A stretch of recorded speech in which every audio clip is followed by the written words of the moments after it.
So the only time I really get into soccer is when UBU's playing, because I have a lot of students that play on the team and they're fun to watch, and when the World Cup's going.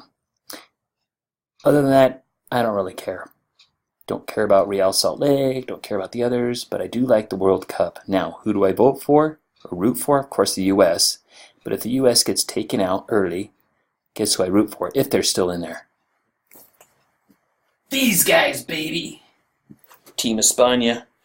Now, what does soccer have to do with what I'm going to talk about right now? Well, it's a different kind of football. American football.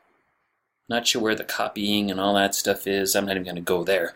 But think of it like goalposts, okay? Now, if this problem was originally the absolute value of x minus 3 equals 0, when you kick a field goal in American football, you want that football to go through the goalpost, right? You don't want it to go outside the goalpost, otherwise you don't get the points. So we want to focus on what's in here, which means only that on one side of the equal sign. So we're going to add my 3 to the other side here. So you want to isolate for the absolute value of x. Now, the question you ask yourself at this point is, well, what's my answer for x? Hopefully you know what the definition of an absolute value is. It's a distance from 0. Okay? So if you had a number line, here's 0, here's 3, here's negative 3. The sign would just be the directional component. If it's negative, you move to the left. If it's positive, you move to the right. So my answers here are x equals 3 and negative 3. Okay? Let me take this one step further now. What if we were solving, say, x minus 1 quantity equals 3? Well, notice what happened here. We were saying that all this stuff is going to equal 3 and negative 3 without the absolute values, okay? So I have what I call a positive case.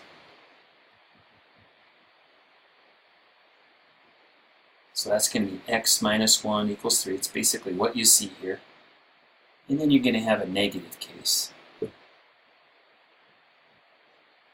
And that's x minus 1 equals the negative 3, okay? Notice, so whenever I use red in a class, that means don't do this. So don't do this.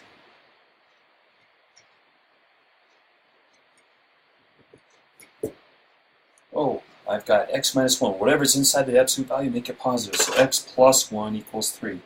No. Okay? You don't want to think that way. The reason, it's like we were talking about up here. Whatever's inside the absolute value is going to equal a positive. Whatever's inside the absolute value equals a negative. Okay? That's the way you want to be thinking about this. Whatever's inside my absolute value is going to equal a positive 3. And whatever's inside the absolute value is going to equal a negative 3. Okay? Their directions from 0. And that's where a lot of people, I think, get hung up. You know, when they first learn this, wherever they learn this, that's what they might have picked up, whether the teacher taught them that way or not. They say, oh, whatever's inside the absolute value is positive. Okay, don't think that way.